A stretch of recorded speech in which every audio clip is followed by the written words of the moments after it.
Good morning friends. आप सभी का स्वागत है हमारे यूट्यूब चैनल एग्जाम मध्याह्न पर। जैसा कि अभी हम संपूर्ण भारतीय इतिहास की श्रृंखला पढ़ रहे हैं, complete course on Indian history, जिसमें अभी हमारा प्राचीन इतिहास चल रहा है। उसी क्रम को आगे बढ़ाते हुए ऑलमोस्ट आज सिंधु सभ्यता खत्म होने पर है, जिसमें आज हम सिंधु सभ्यता का उद्भव कैसे हुआ, उसका पतन कैसे हुआ, उसके बारे में डिस्कस करेंगे। तो उद्भव व पतन, हर चीज़ का देखो शुरुआत होती है, हर चीज़ का अंत होता है। चाहे जीवन हो, चाहे कोई वस्तु हो, चाहे कोई सभ्यता हो। तो उसी टाइप से आज हम सिंधु सभ्यता के उद्भव और पतन के बारे में बात करेंगे कि भाई उसका उद्भव कैसे हुआ, उसका पतन कैसे हुआ। चलो उसके बारे में बात करते हैं।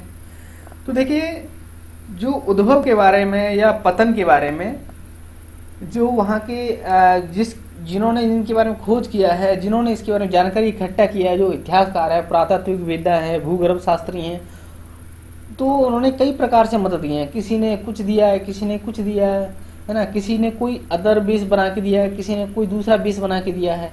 इसी टाइप से बात किया जाए तो किसी ने देसी आधार पर दिया है, किसी ने विदेशी आधार पर दिया है। तो हर एक व्यक्ति का अलग मत है। हर एक साइंटिस्ट वगैरह होते हैं वहाँ पर, वैज्ञानिक वगैरह होते हैं, जो भूगर्भ शास्त्री, इतिहासकार, पुरातत्व वेत्ता, तो उनके अलग अलग मत हैं। जैसा कि किसी ने विदेशी उत्पत्ति के बारे में बोला है कि भाई जो आर्य थे विदेशों से आए थे, सॉरी, जो सिंधु गर्भ शास्त्री विदेशों से आए थे, या बोलते हैं कि आर्य थे जो 1500 ईसा पूर्व के बाद जो आर्य चलते हैं उनसे ही उत्पत्ति हुई है। द्रविड़ हैं, उनसे उत्पत्ति हुई है। कि भाई बोलते नहीं, भारत देश के ये लोग थे, वहाँ से उत्पत्ति होती है। तो चलो उनके बारे में पढ़ते हैं अपन। विदेशी उत्पत्ति के बारे में पढ़ते हैं। जो गार्डन चाइल्ड थे, विदेशी उत्पत्ति के बारे में, जो मार्टिमर व्हीलर हो गए, गार्डन चाइल्ड हो गए, के मर हो गए, डी कोसाम्बी, इन सब ने माना था कि भाई जो मोसापोटामिया सभ्यता थी, जो मोसापोटामिया सभ्यता थी, वहाँ इधर में मोसापोटामी सभ्यता होती ना पूर्व साइड में, यूरोप के आसपास, तो जो इराक वगैरह है ना आज के टाइम पे, वहाँ पे मोसापोटामी सभ्यता थी। वहीं से वो लोग ना माइग्रेट होकर के इधर में आ गए भारत देश में, है ना। मतलब जो सिंधु सभ्यता में जो पोर्शन चलता है अपना इंडिया के और पाकिस्तान अफगानिस्तान को मिलाकर के ट्रायंगल शेप में, वहाँ पर वो लोग आ गए थे वहाँ से।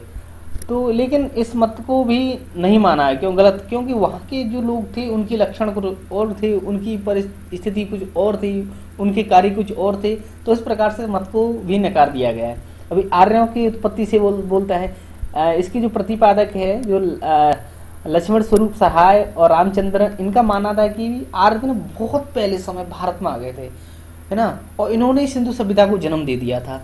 लेकिन भाई इनका भी जो मत था, इनको भी नकार दिया था। क्योंकि जो आर्य थे उनके जो साक्ष्य मिलते हैं वो 1500 ईसा पूर्व से मिलते हैं।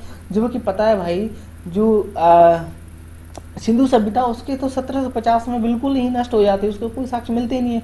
तो 250 वर्ष का अंतर हो जाता है, ठीक है। और दूसरी बात ये रहती है कि जो आर्य थी उनकी जो ग्रामीण सभ्यता थी, वो तो ग्रामीण लोग थे उनकी, और जो कि हड़प्पाई लोग थे वो शहरी सभ्यता थी। तो भाई ऐसा कैसे हो सकता है? मतलब शहरी से ग्रामीण में कैसे परिवर्तन? तो इस प्रकार से ये मत भी कमजोर हो जाता है। यानी लक्ष्मण स्वरूप सहाय और रामचंद्र इनका भी मत नगड़ी कर दिया था इनको। अब आता है द्रविड़ों से उत्पत्ति। अब राखलदास बनर्जी, इन्होंने 1922 में मोहनजोदड़ो की खोज की थी। उनका भी मानना था, इन्होंने लिपि वगैरह देवी देवताओं की खोज की थी ना, लिपि हो गई, है ना, देवी देवताओं, इनकी कुछ समानता देखी थी। तो इनके आधार पर बोला था कि भाई जो क्या बोलते सिंधु सभ्यता वाले लोग थे, ग्रामीण सभ्यता जो है ना, उस वही इसका जनक होती है। वो धीरे धीरे आगे आके ना क्या बोलते हैं हड़प्पा सभ्यता में परिवर्तित हो जाती है। तो क्वेश्चन होता है कि भाई द्रविड़ भी थी, वो भी ग्रामीण लोग थे, तो इस मत को भी नकार दिया जाता है। अब स्वदेशी उत्पत्ति का, जो रोमिला थापर हैं और आलचिन दंपत्ति हो गए, अमलानंद घोष हो गया, इन्होंने कहा कि राजस्थान की जो सौंधी तथा कालीबंगा, बलूचिस्तान की कुली एवं नाल और सिंध की अमारी एवं कोटदी आदि जो ग्रामीण संस्कृतियाँ थी ना, उनसे ही हुआ है। वो कैसे हुआ है? उन्होंने बोला कि भाई सबसे पहले ना ये लोग गांव में बसते थे, फिर वो अर्ध शहर हो गया, थोड़ा थोड़ा सा वहाँ पे डेवलपमेंट होने लगा हुआ, है ना, फिर अर्ध शहर को ना शहरों में तब्दील कर दिया हुआ उन्होंने, है ना। फिर इस टाइप से मतलब इनका क्रम से परिवर्तन होता चला गया था, ठीक है। तो इस मत को उन्होंने माना है, इस मत को ज़्यादा माना है कि स्वदेशी उत्पत्ति का सिद्धांत हो सकता है। यानी लोग सीधा सा कोई भाई डायरेक्टली अर्ध शहर में तो कन्वर्ट हो ही नहीं सकता है। जैसे आज के टाइम पे देख लो भाई, कोई किसी टाइम पे अपने बाबा परदादा होंगे उस टाइम पे कुछ नहीं होता हो वहाँ पे ना। तो लेकिन धीरे धीरे देखते हैं ना आज के टाइम पे वो कितना डेवलप हो चुका है, इंडस्ट्री वगैरह, वहाँ के लोग, जॉब वगैरह, है ना, आईटी सेक्टर वगैरह सब चीज़ें मतलब आ चुके हैं। तो कितना सारा परिवर्तन हो चुका है। तो इस सिद्धांत को बहुत माना गया है, जैसे कि गांव से अर्ध शहर, अर्ध शहर से शहर। ये क्या रोमिला थाप और आलचीन दंपति अमरानंद घोष का मानना था ऐसा कुछ।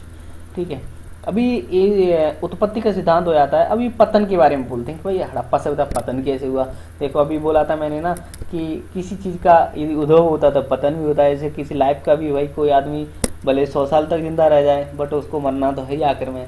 तो इसी टाइप से हड़प्पा सभ्यता के बारे में बोलते हैं। हड़प्पा सभ्यता के बारे में जैसे उद्भव के बारे में बहुत सारे विद्वान थे, बहुत सारे इतिहासकार है, पुरातत्व थे, इनकी मत अलग अलग प्रकार से थे। उसी प्रकार से पतन के बारे में भी, क्योंकि भाई इनको हमको पता है यहाँ की कोई लिखित साक्ष्य तो है नहीं।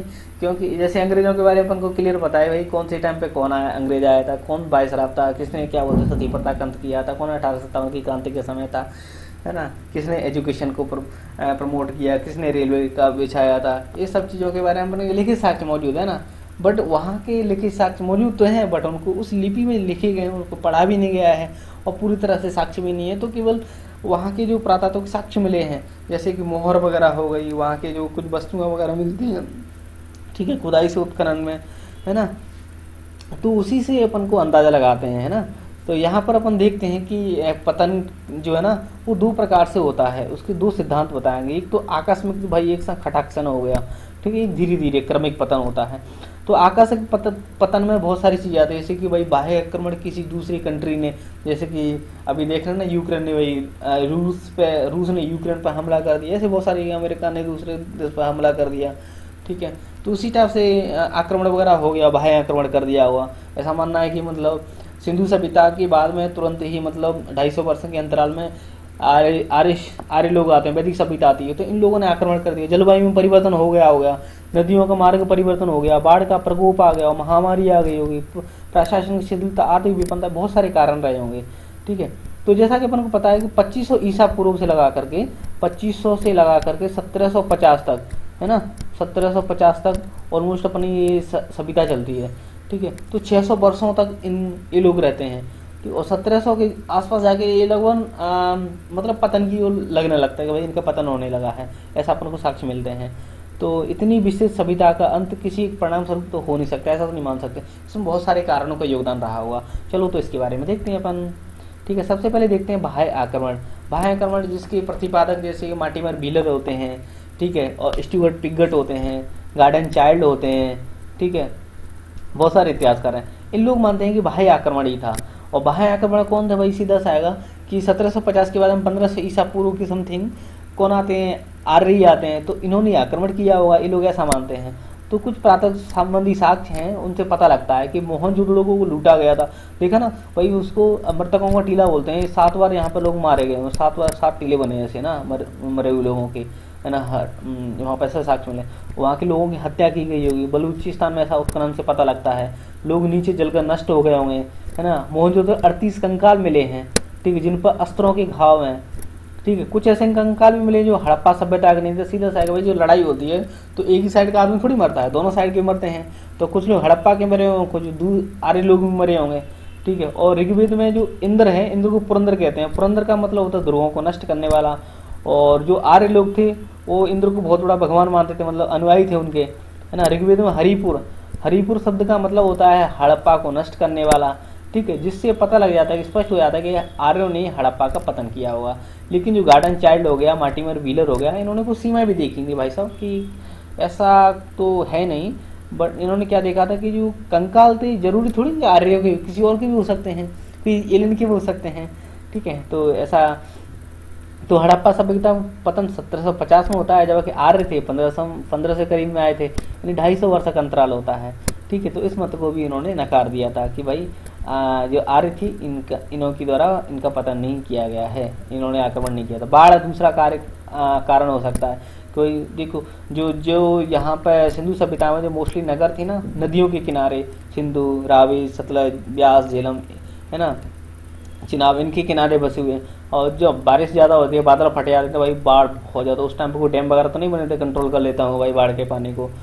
तो ना, तो मार्शल माइके हो गया, SR राव हो गया, इन्होंने माना था कि भाई सिंधु सभ्यता के विनाश का प्रमुख कारण सिंधु नदी में बाढ़ आई होगी, तो इससे लोग नष्ट हो गए होंगे। महामारी, उस टाइम पे भाई कोई ऐसा दवाई तो थी नहीं, है ना, कैनन वगैरह तो थे नहीं, तो सिंधुवासी लोग भारी संख्या में, जैसे महामारी आ गई, पानी ऐसे बाढ़ आ गया, और बाढ़ से सीधा पता है कि भाई बीमारी फैलती है, महामारी फैलती है, कंट्रोल के लिए कोई दवाई वगैरह ना होगी, तो उससे लोग शिकार हो गए होंगे उसकी बीमारी के, तो लोग मर गए होंगे।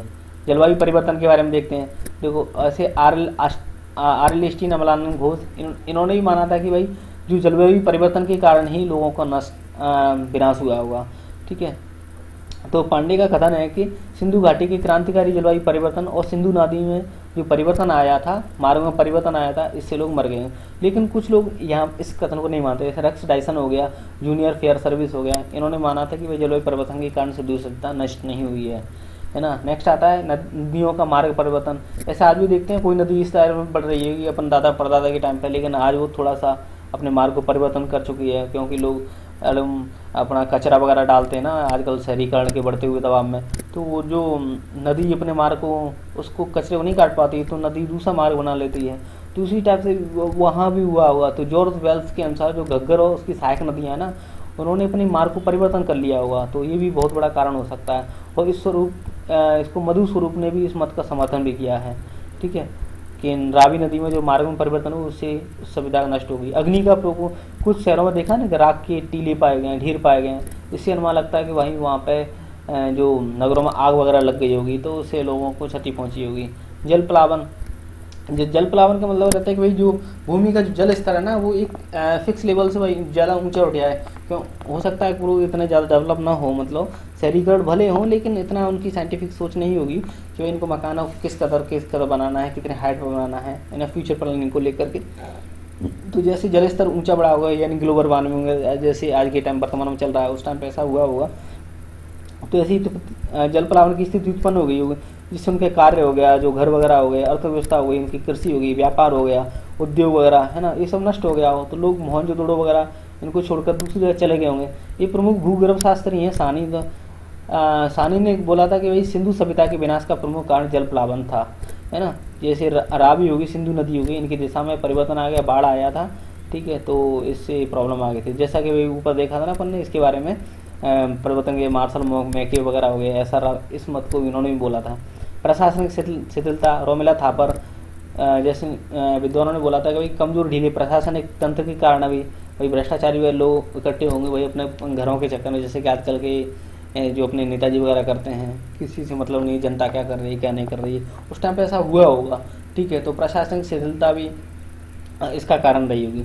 बढ़ती जनसंख्या, ये भी आज के टाइम से बहुत मैच खाता है। बढ़ती जनसंख्या, भाई जनसंख्या इतनी पैदा कर रहे हैं अपन, ठीक है, कि उनको खाने के लिए अन्न पैदा नहीं है भाई, तो सीधा सा आएगा भुखमरी वगैरह फैलेगी, तो लोग कमज़ोर इससे नष्ट होने का प्रमाण मिलते हैं। जैसे कि अपन साउथ अफ्रीका कंट्री में देखते हैं, वहाँ पर खाने के लिए इतना है नहीं, ठीक है। तो जनसंख्या वृद्धि भी बहुत बड़ा कारण होता है प्राकृतिक संसाधनों, आर्थिक संसाधनों पर दबाव के लिए।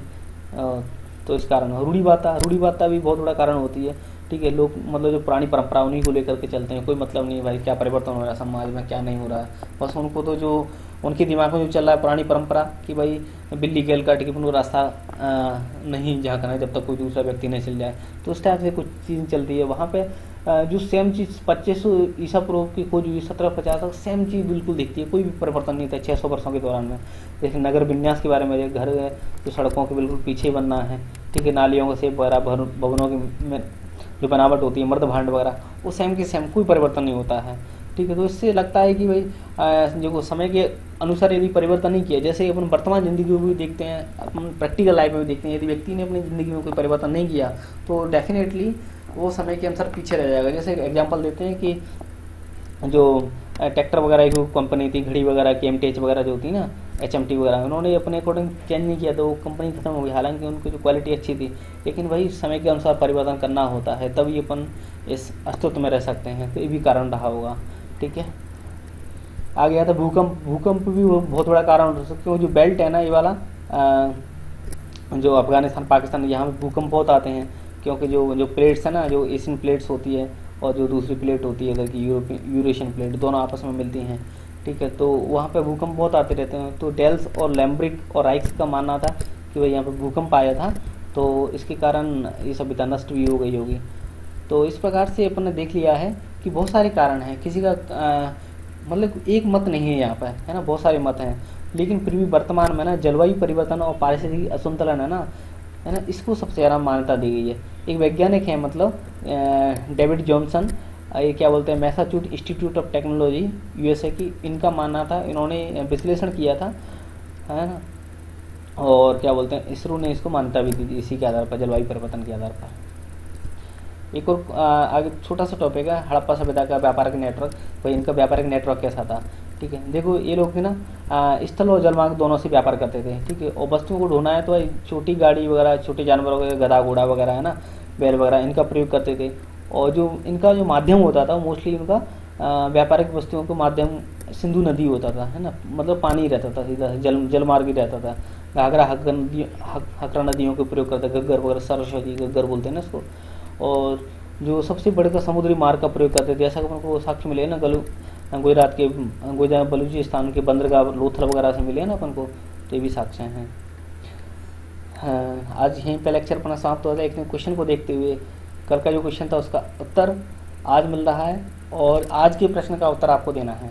जैसे कि सिंधु सभ्यता में मुख्य रूप से कौन से वृक्ष की पूजा की जाती थी, इसका आंसर पीपल और नीम, ये दोनों। ये क्वेश्चन एमपीपीएससी 2022 प्रीलिम्स में पूछा गया है, तो इंपॉर्टेंट क्वेश्चन है। मैं इसी टाइप के क्वेश्चन पूछूंगा जो कि प्रीवियस एग्जाम में क्वेश्चन पूछे गए होंगे। अब दूसरा क्वेश्चन, आज का क्वेश्चन है जिसका आपको जवाब देना है कमेंट बॉक्स में। सिंधु सभ्यता के पतन का लक्षण को स्पष्ट तौर पर कब से नजर आने लगते हैं, इसका आंसर बताइए। मतलब कब से इसकी स्पष्ट तौर पर इसके पतन के लक्षण आते रहते हैं। आज की लेक्चर के यहीं पे समाप्ति करते हैं, अपने शब्दों को यहीं पे विराम देते हैं।